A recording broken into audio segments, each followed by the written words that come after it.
We moved into the mode of building our lifestyle so that we could use a business to support it. And everybody gets that reversed, I like to say, and they try to build a business to get a lifestyle. And I'm saying it's a mindset thing first. The mindset thing first happens. You start to move that mindset towards your goal and objective, and then you build things to allow that to become sustainable in the changes that you're making. If you wait to build a business and then create the lifestyle, you'll be months to years behind when you can actually start to shift that momentum now. And that's a big life lesson for me. Welcome back to another episode of the Debutify podcast. We talked about Neil's business journey in this episode, which was pretty inspiring, from bankruptcy to where he's made 50 millionaires from his training. Neil Twa was a wealth of knowledge and just obviously incredibly experienced. So let's have a listen. Well, how are you doing today? Where does this podcast find you? No, I'm doing great today. We just got the pool open, so the kids are all excited. Now that's got to kind of refill and cool down, just warm up, I should say, just a little bit, because we have well water. I live out in the Ozarks in Missouri, in the middle of USA. And it's just now time to open the pool, and the kids are going to be great. But we have the cold water that comes from the wells, so it's going to take at least a week or so and some 80-degree weather for it to get warm enough to jump in. So nice. That's been the big exciting thing today at our house. Yeah, I bet. Is it from a borehole or? No, it's an above ground pool based on our water table and the kind of clay and stuff we have. It was kind of the best option. But it's a 30-foot round. We've got a big deck around the outside of it, as well as, it's about 54 inches deep. So it's nice. It's a great pool for the 6 of us to get in and play. And we've had up to 20 people in it before playing around. So it's a lot of fun. Wow. Yeah, that's awesome.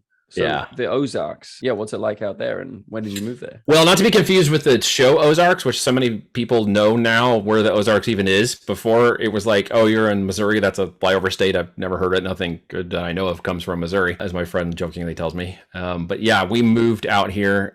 Long story short, I was actually born in a place called Independence, Missouri, which is north of here, just in outside of Kansas City. But when I was 2, my parents moved to Arizona, and we ended up in Oregon. So I grew up in the West Coast from the age of about 3 on. So I ended up back in Missouri, of all places, after traveling the world and living all over the country, from literally Oregon to New York. I ended up back in the Midwest, where I kind of settled down, grew my roots, and had a family and built business and life. And we got about 40 acres out here in the country we like to hang out in, which is fun, and get to do all kinds of outdoor things out here in the country. We've been out here for about 9 years now, establishing this area. Yeah. That's so my dream. I talk about that with my friends so often. Just New Zealand, just get a small piece of bush. Well, surprisingly, I hear that enough from people. I'm actually surprised to hear that more and more from folks who kind of, at first it was, 10 years ago or so, people kind of snubbed their noses. Why do you want to do that? That's kind of crazy.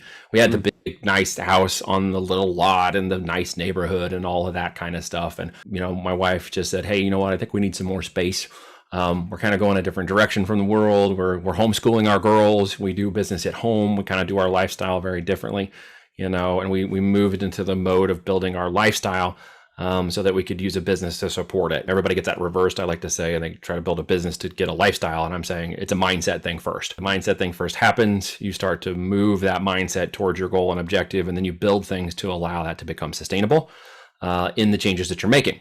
If you wait to build a business and then create the lifestyle, you'll be months to years behind when you can actually start to shift that momentum now. And that's a big life lesson for me, finally understanding that concept in its truest form. So we built our lifestyle from the ground up. We've got a smaller home on bigger acreage, and have since been expanding this all out, from pools to shops to parents moving out here from Oregon and landing on acreage just down the road from us. Her parents are moving over here. Our aunt and uncle owns a house on the hills, and now we got 5 houses and 65 acres of compound here, if you will, or community, depending upon what time of day it is. Wow. It's a great place to establish, and kids can run all over the place and play. Be kids. Yeah, that's really good to hear. I've fallen into a similar role reversal there, where working at Debutify and becoming fully remote. Yeah, I was already a remote filmmaker for about a year beforehand, but now I've kind of solidified that there's no way I would ever work in a studio all day, 5 days a week. I want to go on a bike ride as soon as this podcast finishes, and then I'm going to go surfing tomorrow morning. There you go. And I'm going to come home from those activities, and I'm going to do a lot better work, Correct. Instead of just slogging it out on the computer all day. It's kind of crazy that we do this like self-destructive, self-fulfilling social pressure. Been there. We've all, to some degree, have faced those things in our time. I faced it as well. It's things you have to overcome. There's very few born entrepreneurs. We are usually intrapreneurs and wanapreneurs and solopreneurs who all involve business, and eventually we can call ourselves entrepreneurs. There's a classification level to each of those things, much like a business operations level. Everybody wants to jump to the entrepreneur, but they kind of skip the whole component of, well, you got to build the ladder, the rungs on the ladder before you can get to the top. And I too went through a track of that similar thinking in my life once upon a time, and I jumped out of college for that reason, because they were, putting me in front of green screens and programming crap that had nothing to do with the life and not really what I wanted to do in terms of business and e-commerce and international business. And I was like, they're going to plop me down in front of a green screen and make me program. And no, sorry, I'm going to fight that. So I had an opportunity to get past that through a lot of struggles and challenges on my spaghetti road to some success. Yeah. Tell me about that. I know that you have a pretty crazy story, so I'd love to hear it. Well, long story short, everybody has some aspects of their story that are fun. I always like to focus on the more positive ones because it's easy to hit the negatives really fast, all the bad things that happened, etc. But there was always something good that occurred. Man. Yeah. Well, the bad things were, yin and yang, right? Dark and light. And without the bad, you don't understand the good. Without the dark, you don't understand what the light does. And in this way, many dark paths occurred in my life that tripped me up from literally a really bad divorce that kind of set me on a completely different path in life and reset all goals, expectations, and, life things I had, and was literally a complete reinvention of like, now what? Down to moving and losing a house and that relationship and family and a whole lot of mess that really comes with divorce. But out of that came a very positive turn in my life and a very confidence that eventually turned around after all that kind of nonsense and set me on a very new path in life that really helped me to see, again, dark and light. And so through that process, I got to establish the comfort level with being able to handle things that are more difficult. And one of those things was the fear of getting out of a job. And at that point, I was working at IBM. And so I knew that at some point I was going to separate myself from them. I didn't actually want to go that route. I just took it because I had literally two choices: stay in academia and keep following that path, or go in the corporate world and kind of follow the money, because the internet was so new and business was new online and stuff. There really isn't really many other places to go. So I chose the corporate route. And by the time I got to 2007, I'd had enough of that. But in the IBM stage, similar to the way you just explained, I had the opportunity to learn some really cool things and shift my mindset. I came out of the cubicle world of Sprint, got to help launch the first mobile phone division, and be a part of the team in the customer support and knowledge management component that helped that grow and scale. And got to see that division of what PCS became Sprint Mobile. And, they went from like 5,000 employees to 80,000 employees. It was a huge growth time. Very fascinating to watch that whole thing take off, and the whole mobile division and expansion of mobile phones that everybody takes so much for granted now. There was not that, right? It evolved. It was cool to watch, but it was very corporate. It was very, butt in seat, ride the corporate jockey world. And in that life, I suffered. I suffered depression. I suffered gaining 100 pounds. I was a very unhappy person. I was capped in certain tiers because of, performance issues and stuff. I outperformed the group, but because I was the only male in that group, I got held down. And there was a lot of trouble in that. It just really hurt me mentally, physically, emotionally, spiritually. So by the time I had an opportunity, I performed okay. IBM said, "Hey, would you come take a look at this job?" I'm like, heck yeah. So in that period, I became a laptop, cell phone, traveling road warrior junkie. Lost the 100 pounds. was that the move from academia to IBM? Or was that No, it was a move from corporate America in its typical, gray light, gray stand, gray office cubicles into IBM. At that point in the division I was in, it was more like the road warrior division, between business and jumping between clients and doing project work all over the place, which took me into the field and out of the corporate. And so while I would be in a corporate office, it would usually be a different corporate office and different location, sometimes 2 to 3 times a week. Or I'd be on a 2-month project in one place and then it'd change. So it was an ever evolving, ever changing, and my laptop and my cell phone became my office. And because of that and flying, I had a whole different level of activity and whatnot, and the weight came off and I got more active and I lost, and confidence boosted and my creativity started to flow. And after almost 5 years in that thing, I was very confident that I could take what knowledge I had and at that point move into a management consulting company that I owned in 2007, and I left IBM to do that. But I needed that transition. I went from the corporate world jockey to the road warrior, mobile laptop person, straight into marketing and building and managing my own, management consulting firm. And that actually did pretty well until I discovered online marketing. What happened then? Well, I got to start playing with mobile applications.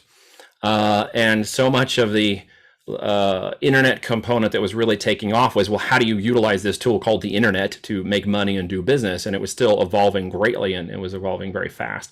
And of course, businesses need leads, and lead is the lifeblood of and the money in the company. And so one of the things that I got into was affiliate marketing, and specifically in the mobile affiliate world, where we were using traffic over mobile phones, because that was my background in mobile, to then do lead acquisition through those phones. So we were doing cost per installation, cost per acquisition type of campaigns to get mobile apps downloaded by customers, and we were being paid for the difference. So if it was a $5 install and we could acquire that customer for $1.50 or $2, I made the $350 in profit for every one of those that shook down.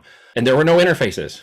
There were no web interfaces to do this in. There was no marketing interfaces, no Facebook, to go do your ads or whatever. There was spreadsheets and uploading into the systems, giving a Hail Mary pass on your campaign and your budget, and watching to see the numbers come back and was it profitable or not profitable, and then repeating that process. So I didn't actually make my first campaign profitable until the 300th launch. I remember this exactly. It was 301, and I almost gave up every time. Like 299, is this 300? Is this like every time I'm like, nope, just keep going.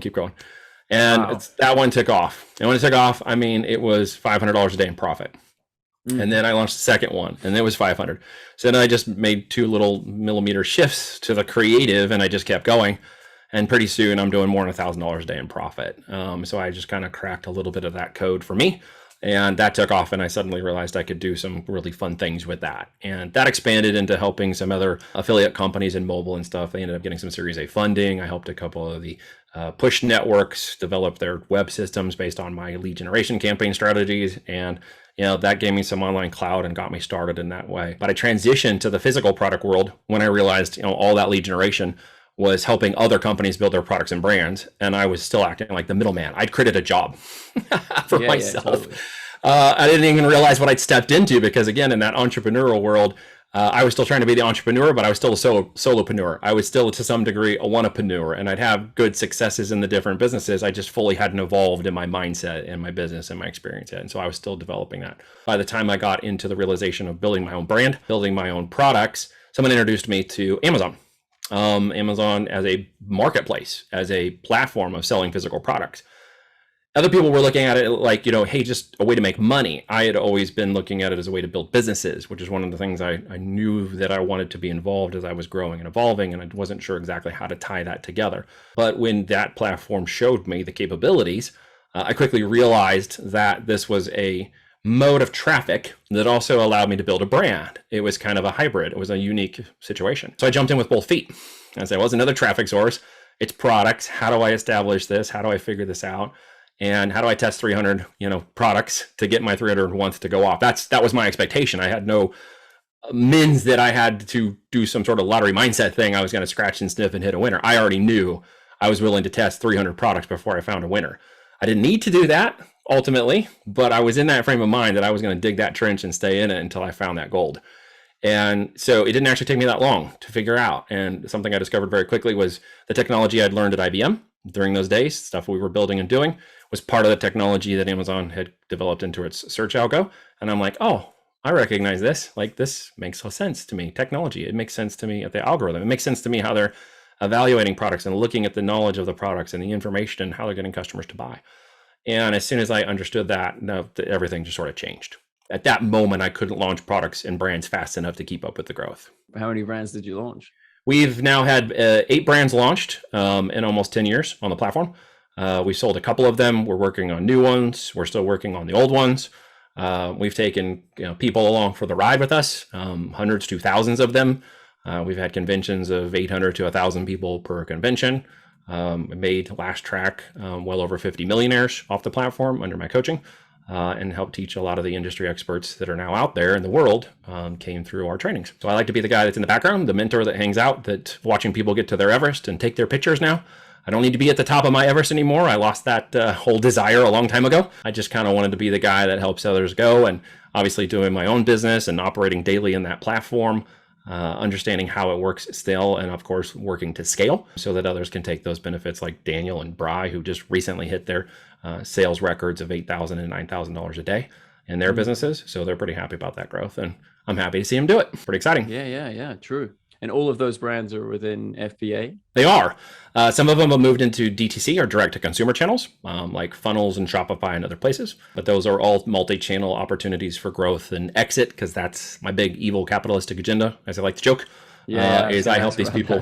Help these people grow them up and exit them. So we go from zero to hero, and then give them the opportunity to actually sell those companies and help them understand the whole process from end to end. Yeah, what's your thoughts on capitalism? Like, do you think that entrepreneurs are the driving force for change, or are you 100%, man? Hands down. Get government out, allow the free speech, even if you don't like it. Of course, there's lines in the sands of accountability for free speech. You have to be accountable, but all people can say all things, and then it's up to them for individual accountability what the outcome is. It may be negative, it may be positive, but it's still free speech. So entrepreneurs, yes, entrepreneurs have always been the ones that led the cutting edge, the innovations. It was never the corporations that did it. Corporations borrowed a lot from the entrepreneur and small business world in order to establish their base. It's very clear. And if we're going to change, the focus of our culture and stuff, we're going to have to get back to what is really driving the core of our economy, which is supporting and leveraging small businesses, especially through these last few years of hardship with local businesses and businesses that lost a lot of traffic. Some of them stayed afloat, some of them went out of business, some of them adapted and made it work. But many of them couldn't adapt to online or couldn't adapt to the change in the market and suffered because of that. But they still are a huge foundation. Right. And, a lot of people talk capitalism. Sometimes they accidentally stumble into pure capitalism, or they veer off into socialism, not realizing what they've done, because it's such a nuance between the two. And they say things like, well, this is a democracy. And no, in America, it's supposed to be a republic. It's supposed to be a constitutional republic. And they don't understand the nuances anymore. No one's been trained. They don't know. They can't recite the literature that supports our constitution. They don't really understand it. It's been watered down so much to the point where it's been a lot of corporatocracy in that way. And I'm probably getting on a soapbox, but that leads to a little bit of fascism. And that's a dangerous thing when corporations start to drive the policies and economics of our government. The people will lose. That's been proven in history over and over and over again. So yes, I am for a capitalist model. I'm not for a pure capitalism for evil gain and agenda. And I'm certainly not for socialism. I believe in individuals' work and accountability should be their own, and that everybody, frankly, whether they realize it or not, has an opportunity. I came from a hardworking family who was relatively poor.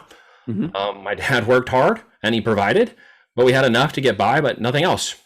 So I learned very quickly if I wanted to make anything, I needed to go mow lawns or find some other way to get cash to do what I wanted to do. We had food on the table and I had clothes and I wasn't suffering, but we weren't doing, terribly well. By the time I got to be 21, I was making more than my dad was at 55 by the type of business model that I was doing. And he's a hard worker, and I learned a lot of wonderful things about him. He's still, of course, alive, and he's on the hill, and I get to see him almost daily, and he's just an amazing man. But I also had the benefit others might not have had, which was my uncle was a businessman, and he was an entrepreneur.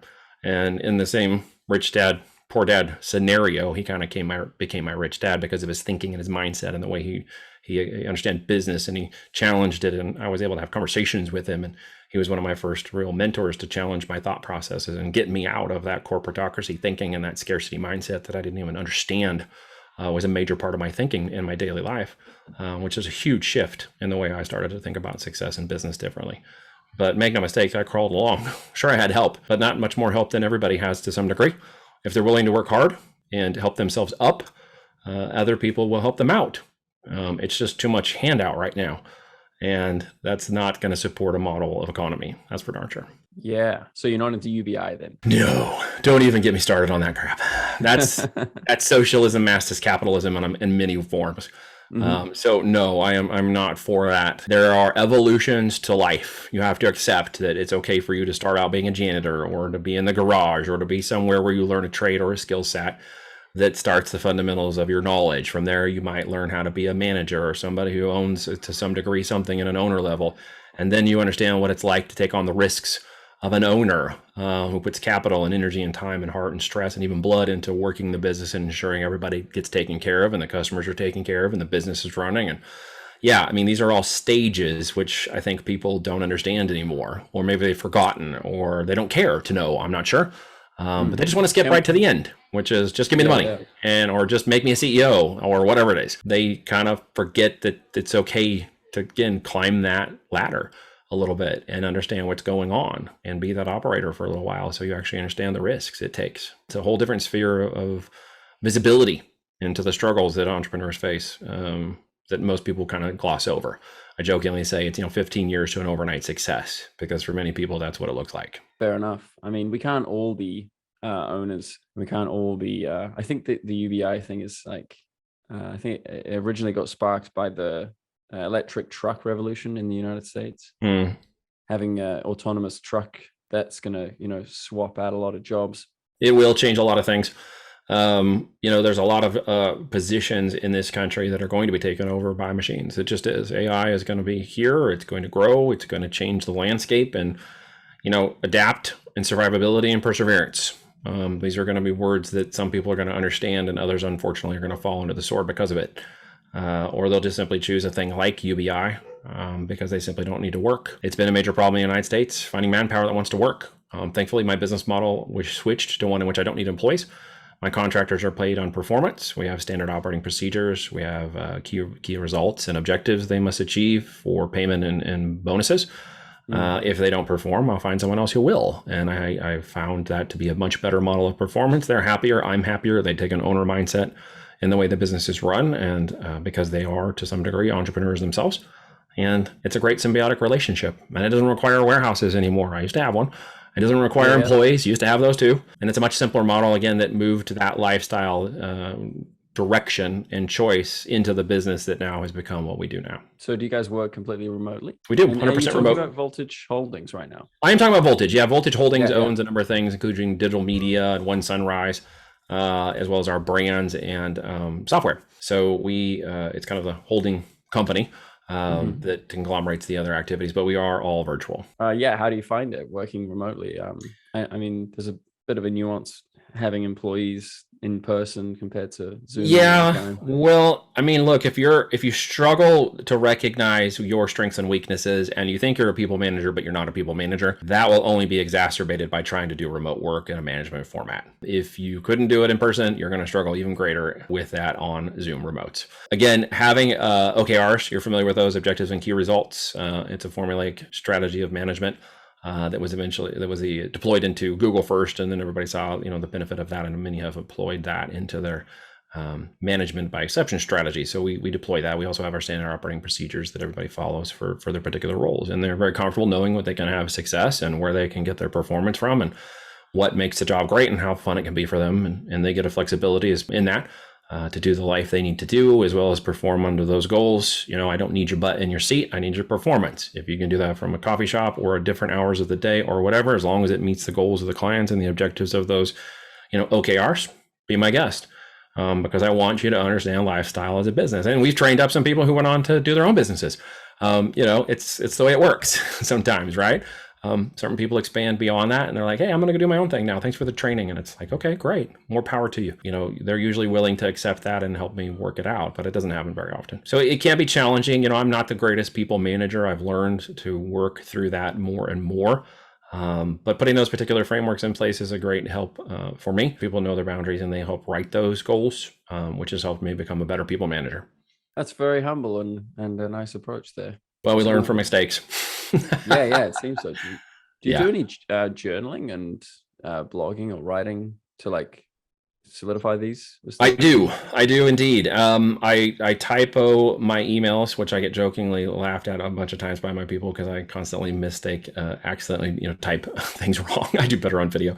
But I do write emails. I try to write at least one a day out to my list. I have a group on Telegram I talk to quite a bit about life and business and the world of things, which is interesting. And I had a blog that I ran for a little while. I just got too time consuming. But mostly, I keep those thoughts in my notes. If I'm in my nothing box out mowing my yard for 4 hours to get the acreage done, then I have a lot of thoughts and I'll stop and write those down, and then I'll come back later and draft them into emails or put them into a video and put them on TikTok or wherever else it ends up at. And then of course I have my podcast, which I like to bring people in of like mindset, and I like to talk about those kind of things that are interesting, and it's a way for me to get an outlet through them and through those conversations. And of course, doing guest podcasts like this is a great way for me to get some of my thoughts out as well and leverage those. But yeah, no personal journaling. I think I do enough talking. I have 5 women in my house, so I find it very difficult to keep up with all the talk that goes on in my house, plus all the talk I already do. It's a long answer to say, no, I don't journal. Journaling for me is a whole different mechanism. But yeah, I just asked because you seem to just be quite elucidated about like your trajectory and your history. So it's good to see. I have a path. I know where I'm going. If a lot of people want vacations from their life, my life is a vacation. Because I chose to make it that way. And with all the other struggles I've had, I chose to go ahead and go through those and deal with those and overcome them so that I could achieve this now. I don't need a vacation from my life. And so I have a very different perspective about what the future holds. People are like, well, what are your 3 and 5 year and 10 goals? No, I'm not in a corporate world anymore. I don't care about those. Where I'm at in the next 3 to 5 years could probably shift. Well, it could probably shift. Why would you put that down? I mean, what happens with that is, the idea of vision boards and hustle and grind and all that stuff, it's great for some people, right? It's not for me. What I look at is, what am I achieving every day that's moving the ball down the court? Do I make sales every day on things I do, or does the business, forward itself every day? Sure. But every day is not a touchdown, all right? Every day is sometimes just moving that thing 3 feet down the road. And I've learned to be more patient in that. And I've learned to let time be what it is. I can push it. I can try to struggle. I can measure it to a degree that says, well, we didn't achieve our quarterly results by $2 and then be that guy. But I'm not going to do that, right? I'm not going to do that because it creates an environment of hostility and stress and the presentation that performance is the only value that we have to offer in terms of our internals. And I tend to focus more on the performance and gains of my clients and what they're doing, because I know what I'm already doing is comfortable for me. But everybody has a different goal. Everybody has a different, everybody has a different Everest they want to climb. And, helping them get to their Everest has been fun. I know where mine is. I've achieved a lot of that already. And it is just to continue, quite honestly, my lifestyle. What that is achievable in the next 3 to 5 years without some adjustment or shift, it will change. That's fine. I'm okay with that. Does it have to keep going and increase? No, it really doesn't. And I think that's one of the things that I've learned to finally let go of. The conscious idea that more is going to be happier, or more is going to do more, or I'll take better trips or bigger cars, or just more is the answer to the rest of today's problems. And I think that is arrogant. And I was arrogant, and I stood prideful on that. And I hurt relationships and destroyed things because of that. And that is not the person I want to be remembered for. Yeah, admirable. So what's next? In life, or just today? So both. Well, for the rest of today, I'm probably going to go hang out and watch the pool water fill up and maybe have a barbecue with the kids out. It's kind of hot. We may go stay inside. We'll see. The rest of the day will be spent with family. We homeschool, so everybody's always here, and I office here. So I literally have spent every day with my kids, except a few nights I've spent apart with them, which I prefer, my wife as well, to just hang around our family and do family stuff.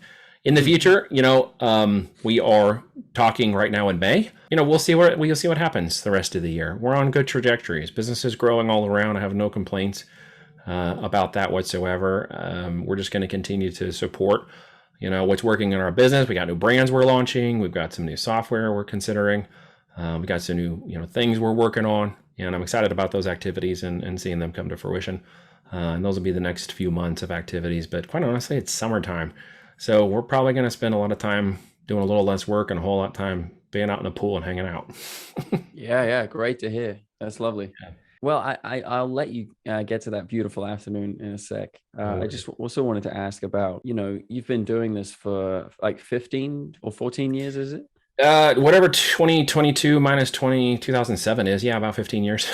Okay. Yeah. It's about the same. I've been in New Zealand, so that's pretty cool. Yeah, about 15 years juggling things on my own. Well, it's actually closer to 10 in reality. I wouldn't consider the 5 years in which I struggled to figure out what a real entrepreneur does after leaving the corporate world and having to reprogram my life and my mindset and make so many adjustments and changes to expectations that's more like the dark area before the light showed up. That's something that I know now. I probably should have just went for a mentor sooner.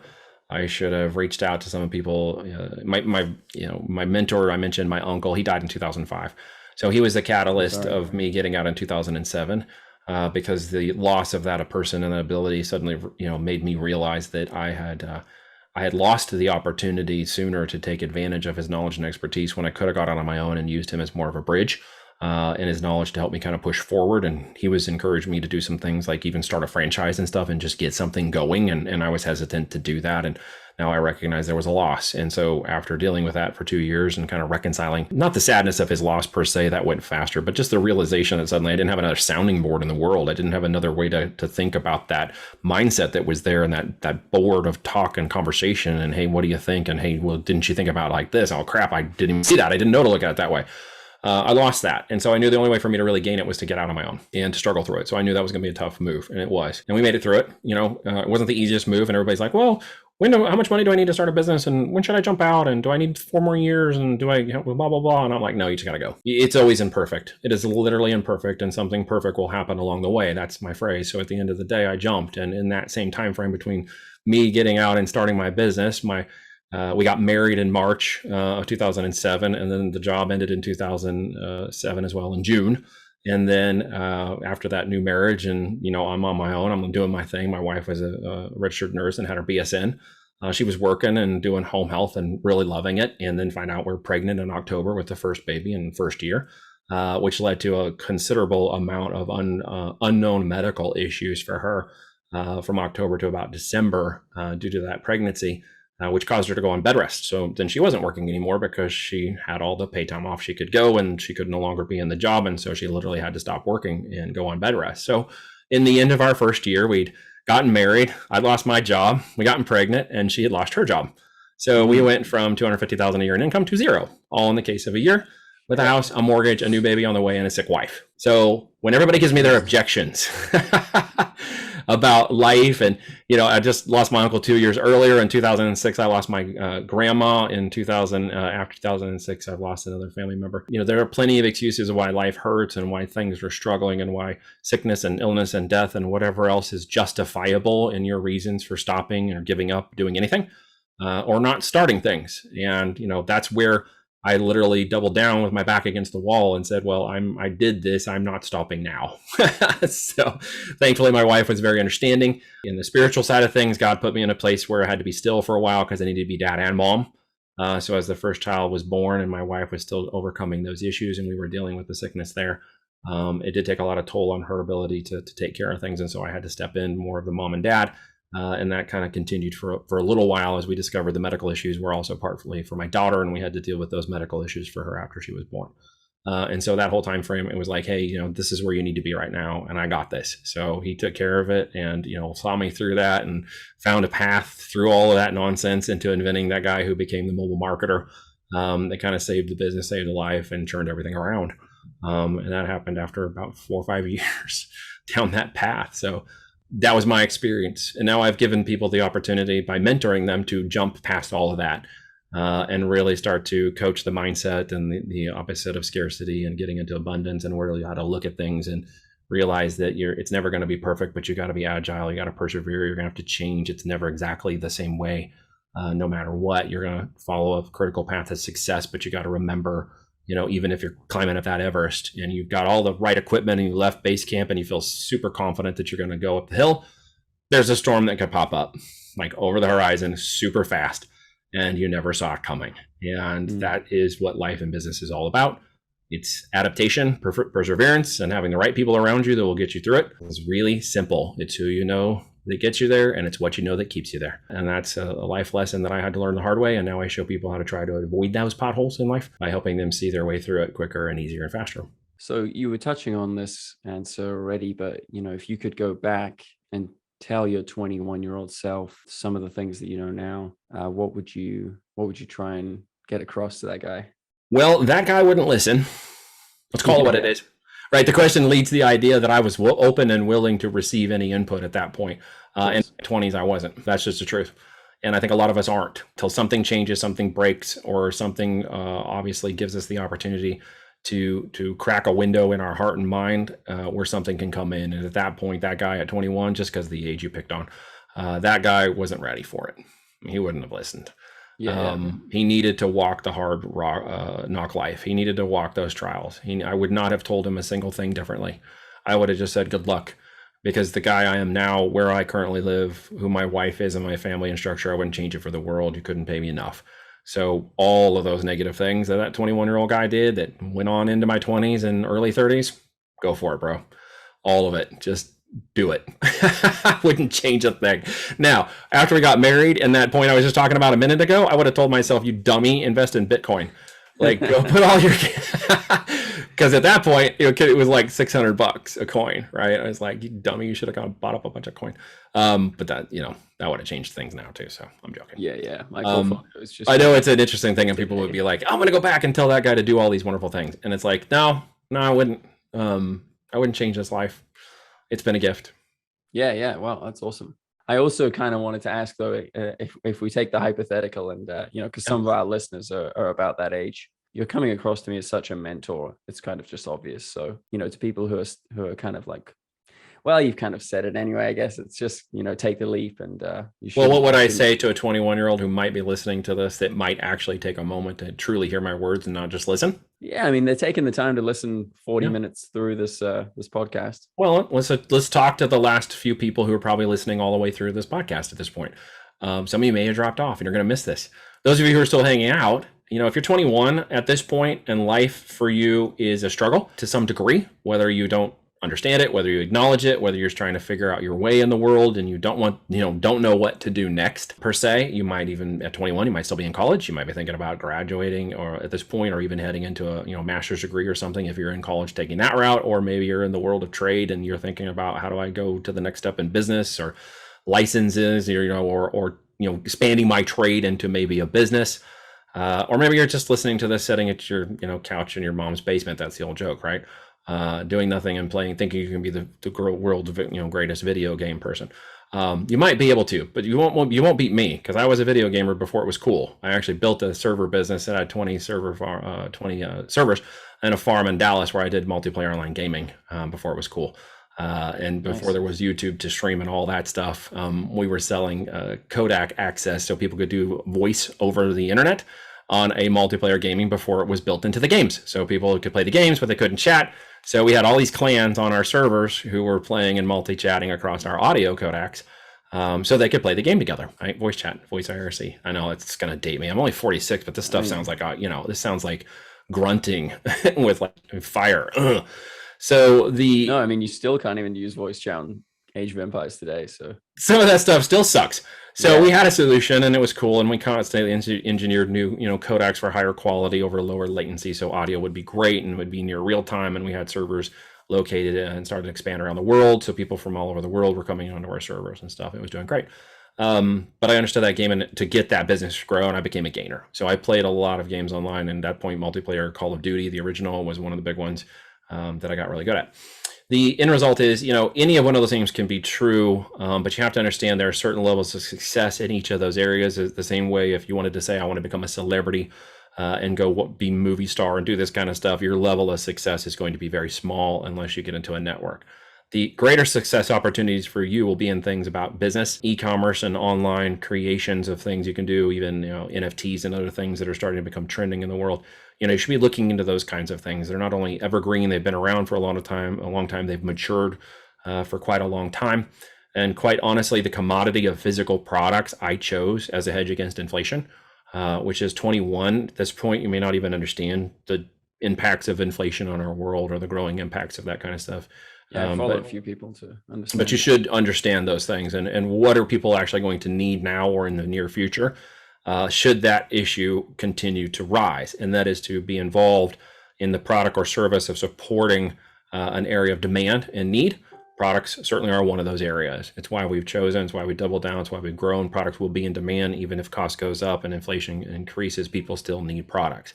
If you could somehow manufacture a baby formula that was safe and effective and get it in the market right now, you'd probably be crushing it. Because right now, that's one of the things that's running off the shelves here in America very fast. And I keep seeing articles about the scarcity of baby formula and how critical is that need, right? Entrepreneurs can find a need and fill it there. There's opportunities to grab that. So again, at 21, if you could just crack a moment in your head and just listen, the real goal here is that you can create something of value. You can create something that's tangible in its asset.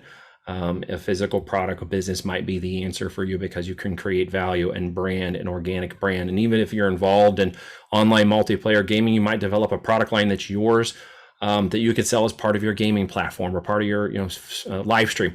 I met a guy, and there's so many ways. It's so difficult at times to figure out what works for you. Just think of the nuances. I was literally in an Uber in Vegas, and this guy had all these products lined up on the front of his car, and I'm like, what are all these products? And he's like, well, I sell those. And I'm like, so how much are you making? He's like, well, I make about 2 times a month what I make as an Uber driver selling the products in my Uber car. I'm like, seriously? And so I got back from Vegas after that trip, and it just so happened somebody sent me an article because they were in that Uber with me, and they're like, dude, check this out. And it was an article about a guy who made about $500,000 a year as an Uber driver, of which about 400,000 of that or more was from the product sales from his Uber. Right. And he has taken a creative activity and was selling physical products to people who drove in his Uber car. And I'm like, look, that ingenuity is there. Those creative ideas in business are there. It's why I got into business, to be creative and to find ways and alternatives to make money, because there are so many different ways to do it now. It literally gets down to, what do you feel you can do? And it's, everybody at every age has that possibility, right? Even if it's getting out and mowing lawns because you're passionate about being outdoors, you can start a lawn company if that makes you happy. The end result is, you can make money doing what you love without jeopardizing your passion. That's just an excuse. People will use, that excuse to say, well, if I do what I love, then I'll no longer enjoy doing it. That's lame. That's a scarcity mindset mentality. Don't think that way. If you really love it that much, you'll find new ways to do it that enjoy it, make it passionate, and make it changeable for your brain as an entrepreneur, your ADHD or whatever, while still making money in that. That's why I have all these different verticals now.